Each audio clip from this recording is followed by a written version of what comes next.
নমস্কার বন্ধুরা, আমি সুস্মিতা। আপনাদের সকলকে সুস্মিতার রান্নাপাট চ্যানেলে স্বাগত। আমার চ্যানেলে আপনারা নানা ধরনের রেসিপি পাবেন।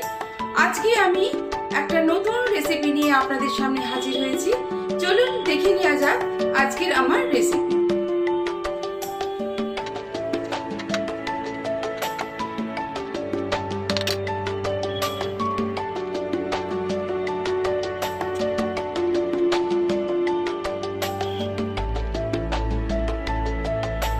আজকে আমার রেসিপি হলো গণেশ বাবার অতি প্রিয় খাবার মোদক। বেসন দিয়ে মোদক করে আজকে আমি আপনাদেরকে দেখাবো। আশা করি আপনাদের ভালো লাগবে। খুব সহজেই কি করে বেসনের মোদক তৈরি করা যায় সেটাই আজকে আপনাদের সাথে শেয়ার করব বলে চলে এসেছি। আমি যেভাবে আজকে বেসনের মোদক করে দেখাবো, আপনারাও আমার মতন করে বাড়িতে অতি সহজে বেসনের মোদক করে গণেশ বাবাকে ভোগ দিতে পারেন। আসুন তাহলে দেখে নেওয়া যাক কিভাবে আমি বেসনের মোদক তৈরি করি। বেসনের মোদক করার জন্য আমি এই মেজারিং কাপের 1 কাপ বেসন নিয়েছি। এই মেজারিং কাপের 1 কাপে 200 গ্রাম বেসন ধরে। গ্যাসে একটা প্যান বসিয়ে দিয়েছি। এবার আমি প্যানের মধ্যে ঘি দেবো।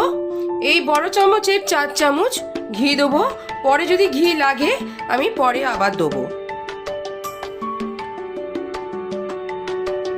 গ্যাসটা জোরে দিয়ে ঘিটাকে হালকা গরম করে নিতে হবে। ঘিটা হালকা গরম করে নিয়েছি।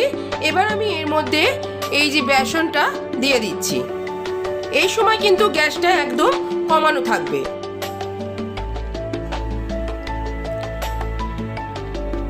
গ্যাসটা একদম কমিয়ে রেখে এই বেসনটাকে ভালো করে ভেজে নিতে হবে।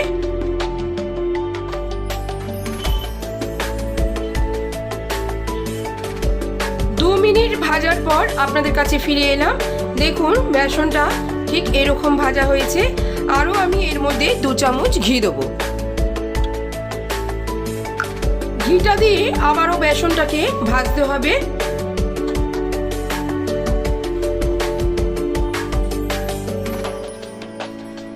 সেকেন্ড টাইম ঘি দেওয়ার পর আবারও আমি 2 মিনিট বেসনটাকে ভাজলাম। মোট 5 মিনিট আমি বেসনটাকে ভেজে নিলাম। যখন এরকম পজিশনে আসবে দেখুন একদম বেসনটা কিন্তু ঘিয়ের সঙ্গে মিশে গেছে। এবার আমি এর মধ্যে চিনি দেবো। যে কাপে করে আমি বেসন দিয়েছিলাম সেই কাপেরই 1 কাপ চিনি দিয়ে দিলাম। গ্যাসটা কিন্তু একদম কমানো আছে। গ্যাসটা কমিয়ে দিয়ে কিন্তু এই কাজগুলোকে করতে হবে।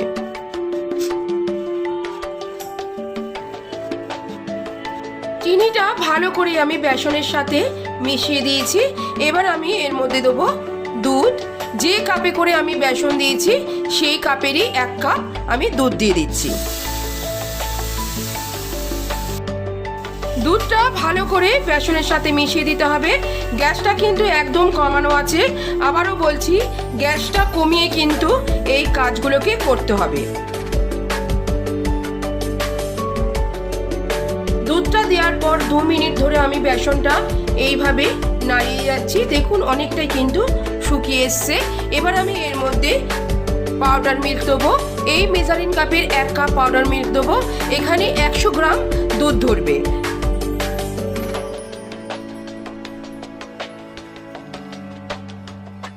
পাউডার মিল্কটা ভালো করে আমি মিশিয়ে দিয়েছি।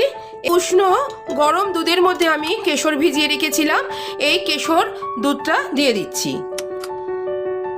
ভালো করে মিশিয়ে দিতে হবে। গ্যাসটা কিন্তু এখনো কিন্তু আমি কমিয়ে রেখেছি।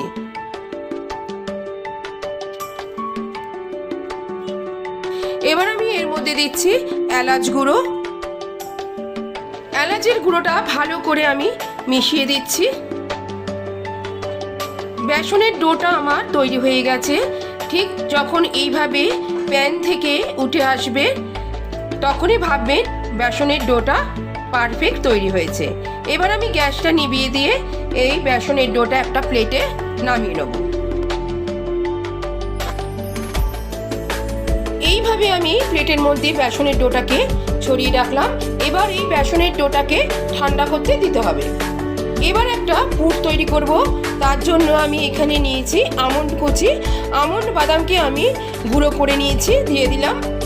পেস্তা কুচি দিচ্ছি, কাজু বাদাম কুচি দিচ্ছি, কিশমিশ কুচি দিচ্ছি। কিশমিশগুলোকে খুব ছোট ছোট করে আমি কেটে নিয়েছি। একটা মাখা সন্দেশ দিচ্ছি। আমি মিষ্টির দোকান থেকে এই মাখা সন্দেশটা কিনে নিয়ে এসেছি, আপনারা বাড়িতে ছানা দিয়েও করতে পারেন। এই একটা মাখা সন্দেশ দিয়ে দিলাম। সন্দেশের সাথে এই বাদাম কিশমিশ ভালো করে আমি মেখে নেব।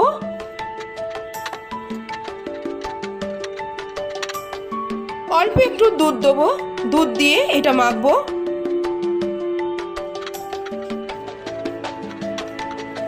পুরটা আমার মাখা হয়ে গেছে। অল্প একটু আমি দুধ দিয়ে মাখলাম, দেখুন এরকম টাইট করে মেখে নিতে হবে। আপনারা এই বাদাম কুচি কিশমিশের সাথে ছানা দিয়েও মেখে নিতে পারেন। আমার বাড়িতে সন্দেশ ছিল তাই আমি সন্দেশটা দিলাম। এবার আমি এই পুরটা থেকে সামান্য অংশ নিয়ে নিয়ে এরকম ছোট ছোট গোল পাকিয়ে নেবো, পাকিয়ে রেখে দেবো যাতে আমার পুরগুলো ঢোকাতে খুব সুবিধা হয়। বাদাম আর সন্দেশের পুরটাকে আমি এরকম ছোট ছোট করে গোল করে রেখে দিলাম। বেসনের ডোটা ঠান্ডা করে আমি ভালো করে একটু মেখে নিলাম। এবার আমি মোদকগুলোকে বানাবো। মোদকের একটা মোল্ড নিয়ে নিয়েছি। এই মোল্ডের মধ্যে অল্প ঘি মাখিয়ে নিতে হবে প্রথমে।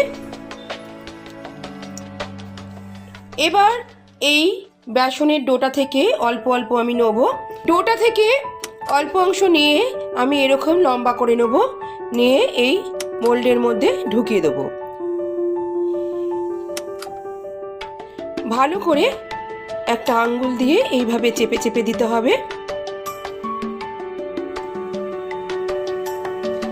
এইভাবে একটা আঙ্গুল দিয়ে চেপে চেপে দিয়ে একটু জায়গা করে নিতে হবে। এবার আমি এই যে পুরটা যে করে নিয়েছিলাম সন্দেশ আর বাদাম দিয়ে, সেই পুরটা এর ভেতর ঢুকিয়ে দিচ্ছি। ঢুকিয়ে দিয়ে এইভাবে মুখটাকে বন্ধ করে দিতে হবে। বন্ধ করে এইভাবে একটু চেপে দিতে হবে। এবার আমি মোলটা খুলবো।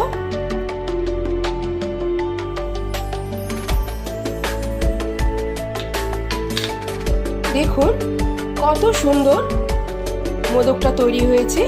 আর এইগুলোকে একটু চেপে চেপে দিতে হবে। একদম বেসনের মোদক তৈরি হয়ে গেল। এইভাবে আমি সব কটা মোদক বানিয়ে নেব। আর যাদের বাড়িতে মোল্ড নেই তারা কিভাবে মোদক বানাবে আমি দেখিয়ে দিচ্ছি। প্রথমে কিছুটা অংশ নিয়ে এইভাবে গোল করে নেবেন। গোল করে তারপর একটা বাটির মতন তৈরি করে নেবেন পুরটা ভরার জন্য।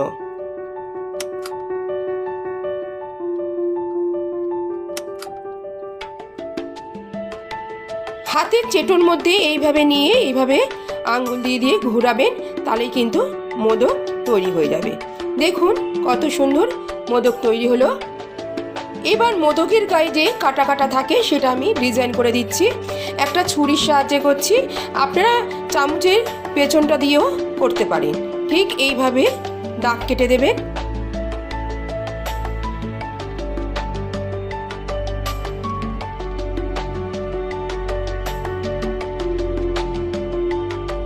দেখুন হাতে কত সুন্দর মোদক বানানো যায়। আপনাদের বাড়িতে যদি মোল্ড না থাকে আপনারা হাত দিয়ে এইভাবে মোদক তৈরি করে নিতে পারেন। এবার আমি মোল্ড দিয়ে সমস্ত মোদকগুলোকে তৈরি করে নিচ্ছি।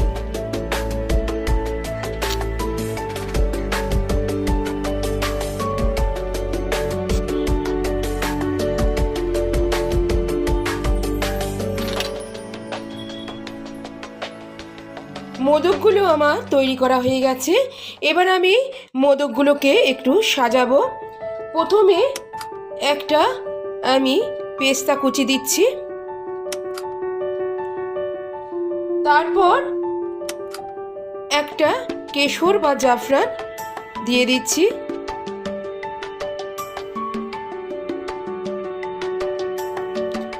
দেখুন কত সুন্দর লাগছে মোদকটা দেখতে। এইভাবে আমি সমস্ত মোদকগুলোকে সাজিয়ে নেব।